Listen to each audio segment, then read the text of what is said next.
Peace, peace. This is Joel back with another video. And with this one, I just want to get right to it before I get into the whole situation with the whole princess situation we're dealing with. I wanted to first get into some things that have a lot to do with that scenario behind the scenes that a lot of our people aren't paying attention to, as always, and that is colonialism. You kind of have to know the scenery or the playing field that we're all dealing with in this world to understand a lot of things that are going on in it. And that's a big part of it. And a lot of black people deal with slavery and look at our history as far as that and know that that's over. Therefore, we're all right now. But what people forget is colonialism is very much still alive and it affects all of us as a people. And a lot of people, a lot of black people, unfortunately, have the mindset of if you bring up these type of things, they'll say, "Well, you're living in the past." And I think the next time I hear somebody say that, I think I'm just going to respond by saying, "No, they're living in the past." Because, like I just said, this is something that is still here. When you deal with colonialism,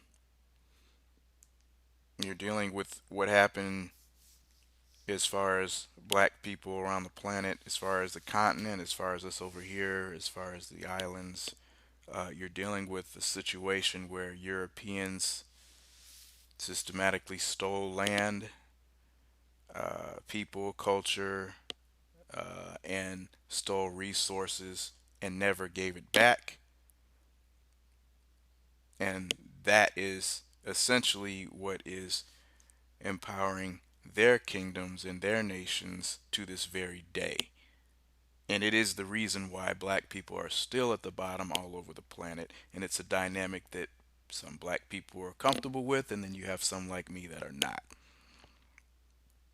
And that's the situation. So I just want to get into that real quick so you can understand, because I think a lot of people really aren't dealing with this. This is from encyclopedia.com as far as Africa, British colonies. I'm not going to deal with all Europe today because I want to deal with the royal family in particular and what they've done. But all Europe, all of it is guilty of this. But in particular, the British, this is how colonialism worked with them. All right. It starts out colonialism is by its very nature, it has a racist connotation. British colonialism, in particular, was structured as a dictatorship using violence to pacify the colonial subjects and to maintain order. There was no input from the colonized in the way that they were governed. The British Colonial Office in London made all the decisions concerning the colonies. The British also tended to choose a preferred ethnic group over all the others in the countries that they colonized. In other words, they pit different ethnic groups against each other. It says these preferred groups, usually a conservative minority within the country, were supposed to were supported to the extent that they worked against the interests of their fellow Africans. For example, the British chose the Arab minority to lord it over the majority Africans in the Sudan and favored the Fulani in Nigeria.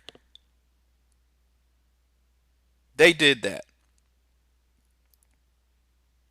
And I'm not going to get into it today, but when you get into Boko Haram and all these Islamic groups over there, you got to understand Europe had them placed over there like that. They're the ones that have them in power like that. So when you look at what's going on in the Sudan and the genocide that those people have been dealing with over there all this time, Darfur and all that, the royal family was behind that. And as you can see, they haven't done anything to stop it. The Queen could stop it right now. But they're the ones that have those people over there killing our people. And they're just laying back. They set it up like that. Just to give you an example. I'm going to skip around. Britain had many colonies in Africa. In British West Africa, there was Gambia, Ghana, Nigeria, Southern Cameroon, and Sierra Leone. In British, and you can see that in the picture. These are the areas that the royal family controlled and still control. In British East Africa, there was Kenya, Uganda, and Tanzania, formerly Tanganyika and Zanzibar. And in British South Africa, there was, of course, South Africa, Northern Rhodesia, Zambia, Southern Rhodesia, Zimbabwe, Nyasaland, Malawi, Lesotho, Botswana, and Swaziland. Britain had a strange and unique colonial history with Egypt as well. So these are some of the areas they controlled, as you can see in the picture again. The British system of government affected the type of racial and ethnic problems that all of Britain's African colonies had during the colonial period, the immediate post colonial period, and from the 1980s into the 21st century. And Rhodesia, that's named after Cecil Rhodes. You need to look him up because he's one of the bastards that really destroyed that area as far as South Africa. He was one of the basically conquerors that really looted and really stole the resources, and it wouldn't have been set up like it is now without this guy. Just giving you an idea of what colonialism is. This is British colonization of Africa. www.arcgis.com if you want to look it up. It says, when and why did Britain colonize Africa? It says the British colonized Africa in about 1870, where they heard of all of Africa's valuable resources, such as gold, ivory, salt, and more. They did not hesitate on conquering the land. They wanted these resources because they needed them for manufacturing. Another resource in Africa was rubber, which was very helpful and used in making many good selling items like shoes. What countries did Britain colonize and how did they rule? Great Britain ruled present day Sudan, Kenya, Botswana, Lesotho, Egypt, northern Somalia, eastern Ghana, Benin, Gambia, and Niger. Great Britain used indirect rule to control their colonies.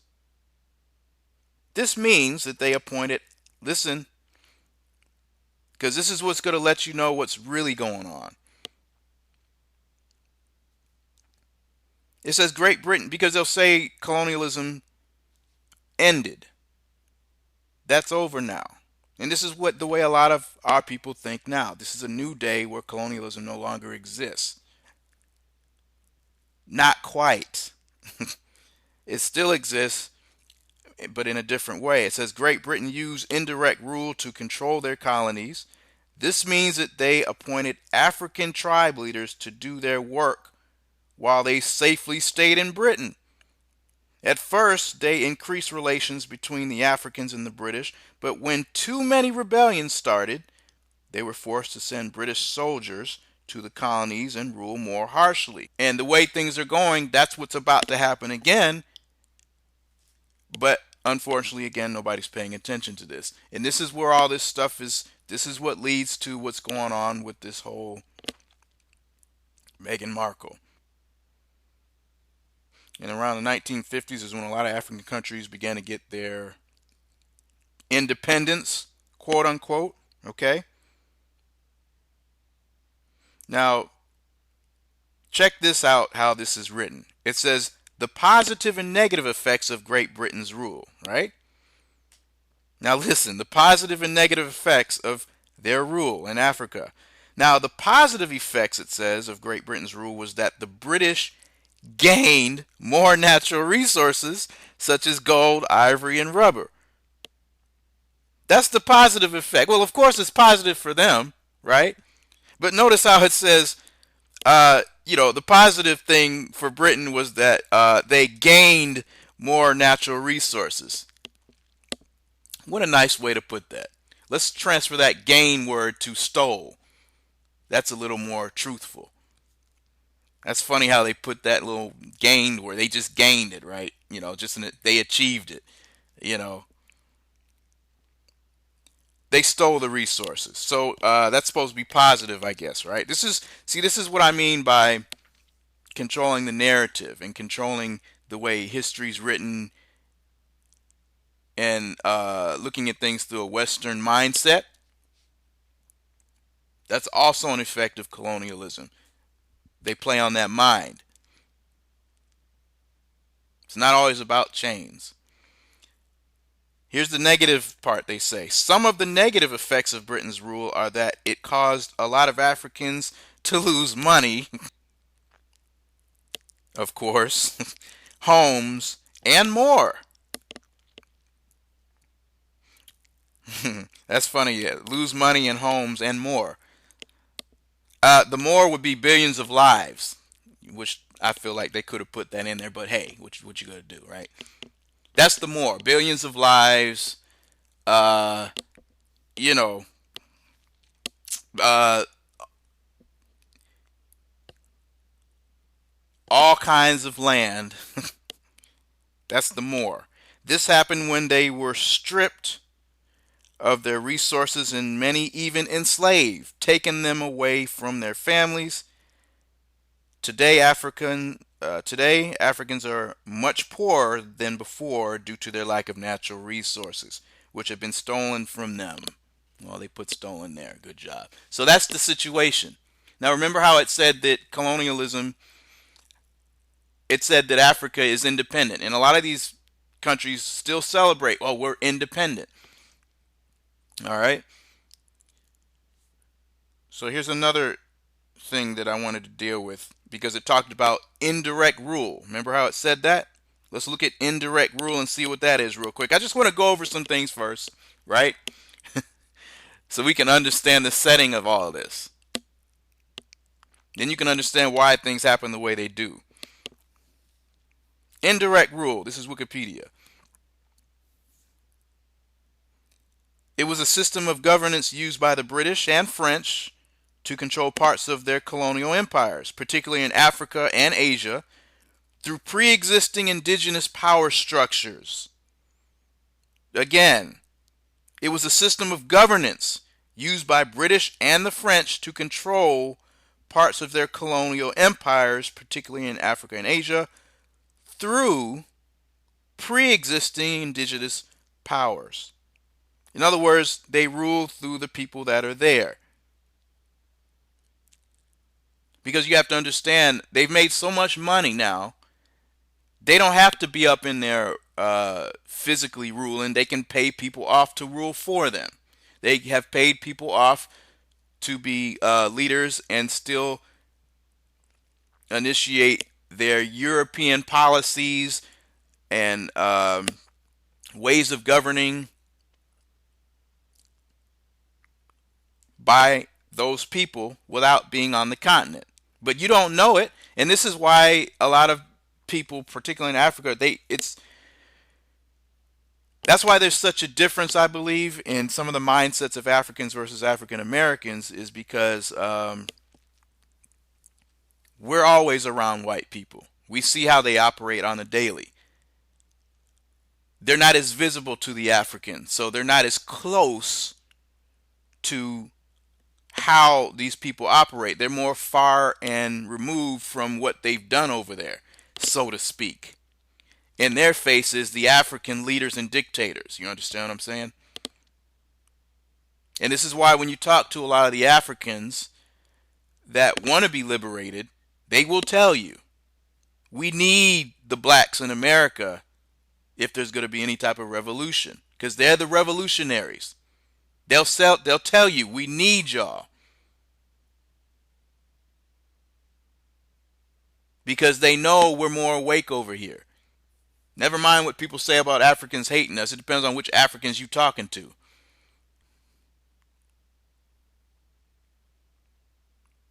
These dependencies were often called protectorates or trucial states.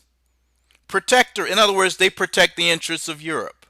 They're protecting their interests. What is their interest? All those resources, gold, diamonds, like South Africa, oil, all the things that make Europe rich. That's what they're protecting, right?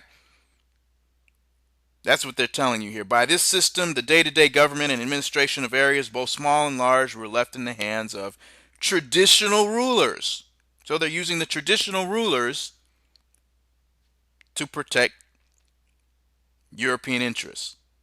It says, who gained prestige and the stability and protection afforded them by the Pax Britannica in the case of British territories. In other words, they're protected by the British. That's who's giving them the weapons and everything they need to rule. They're protected by the royal family.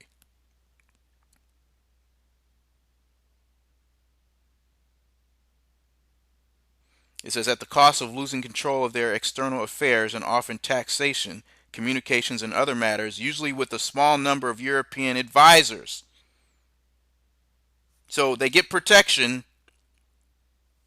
at the cost of losing control of their external affairs and often of taxation, communications, and other matters, usually with a small number of European advisors effectively overseeing the government of large numbers of people spread over extensive areas. They got white advisors. So you're dealing with essentially house Negroes. That's who's ruling the nations of Africa right now. That's why it's jacked up. Okay, this is your this is all criminal. All right, let's be clear about that. You say, well, why aren't people fighting? Well, they are fighting. I mean, they show you all the time about Africans, African rebels fighting and all this stuff, but they don't tell you what they're fighting for and what's really happening. Why aren't Africans trying to be liberal? Well, they are. But the media is not going to tell you that's what they're doing. They're just going to tell you there's some rebels that the African government had to annihilate the other day. That's what they're telling you. But they're not telling you that these people are trying to get out from under colonialism. And that's why they're fighting. They're not going to tell you it like that because that will that might awaken some of us to some realities that a lot of our people do not want to deal with because they're happy colonizees. Now look, remember I told you about the independence factor. A lot of the nations in Africa, they say they're independent, right? I just showed you how they're really being ruled. So my thing is this. You say you're independent, right? Well, if you're not making any decisions, you're not controlling the resources, you're using white people's money, you don't even control the currency, you don't control the policies, it's their politics, it's their political structure, it's their laws and rules that you have to abide by, their weapons that they're letting you use. You don't manufacture them, they do. And when I say resources, that includes food too. Everything that they produce over there, the Europeans benefit from. It's shipped out to Europe. The people do not benefit, and that's why they starve and poor over there all over the continent. But you're independent. This was tactical, and it was a good move. The European has admitted that was a good move for them, and guess what? It benefits them. Just look what they say here. It says some British colonies were ruled directly by the colonial office in London, while others were ruled indirectly through local rulers who are supervised behind the scenes by British advisors. In 1890, Zanzibar became a protectorate, not a colony, of Britain. Prime Minister Salisbury explained his position. The condition of a protected dependency is more acceptable to the half-civilized races and more suitable for them than direct domination or than direct dominion. It is cheaper, simpler, less wounding to their self-esteem. In other words, makes them feel like they're independent, less damaging to their self-esteem, right? Sounds like us over here. Gives them more career as public officials and spares of unnecessary contact with white men. That's just like kind of like what happens here. We see the black mayors and the black, public officials, right? That makes black people feel like they're progressing. It makes us feel a little bit better about ourselves, so we don't understand or think about the fact that we're still a very colonized and conquered people. And this is why I wanted to talk about this, because that back to living in the past thing, it's very much still here. The dynamic all over the planet for black people is you go out here and you see people set up. And Obama is one of the people that has been set up as well. And you have people that are excited. They feel like we're progressing as a people, but everywhere you go, whether you go to a mall, whether you go downtown, every shopping center, every mall, every industry, every corporation you go to is run by them, not you. And when you go in them, inside them, what do you see? The dynamic is always the same. You see black people doing all the work, and they have white managers and white bosses. And the whole thing's owned by white people. This is all over, and black people are comfortable with this dynamic. And the question is, what black people want to see that dynamic change, and which ones are comfortable within that dynamic? Most black people are comfortable. They're just fine with that dynamic. They ain't thinking about it. And as far as they're concerned, the rest of their existence can be played out just like that. But we won't last like that.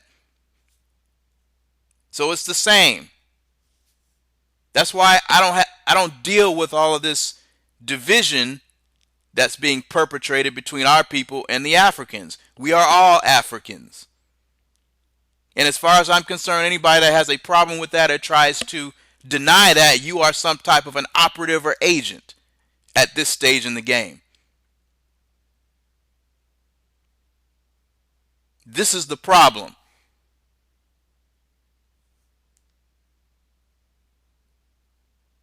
And any African that stands up and tries to fight this system, they get killed or assassinated. So it's actually cheaper for them. Why? Because, see, they can get away with giving the African rulers a downgraded version of what they would have spent on their own selves ruling in Africa. But they'll still take it, right? So it's really cheaper for them. They don't have to shell out as much to get all those resources back out of Africa. So it's beneficial for them. But here's the problem. That's why everybody's making their way over there to Africa. You see the Asians going to Africa, Russians, everybody is trying to get a piece now because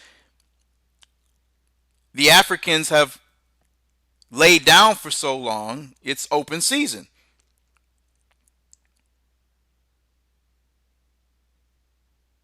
That's how unstable it is. And now the European says, well, you know what? We might as well come back too. We might as well, you know what I'm saying? So we might as well take this opportunity, and that's what's about to happen. That's why in France you see the French. I mean, that's why the president of Congo just said that he wants there to be a stronger presence of France in the Congo. When they just got done having a problem with the French currency, they were just trying to get away from the French currency just now. Now all of a sudden it's this. These people aren't playing. And I want you to understand something too. When the European physically came into Africa, it wasn't pretty. This is an invasion. Just like Obama, which was our controlled so-called black leader over here. Remember, he invaded Africa. See, you got to understand how these people work. The way I just said that sounds crazy, like Obama. Yes, he invaded Africa. He invaded Libya. You got to understand all the elements, Boko Haram, all the elements that are hurting black people in Africa. He didn't attack those people. He attacked Gaddafi, who was not doing those things. But what he was doing was what? Trying to separate from the Western power structure, from the colonial power structure, and produce an independent currency for Africa. That's what he was doing. That was the person, that was the reason why Obama attacked Libya, an African country. Now, you got to understand, if the president, if an American white president would have done that, I don't know if black people would have accepted it quite as willingly. It's very effective. Racism is very much still here. It's just more sophisticated. But I'll get into that in a minute.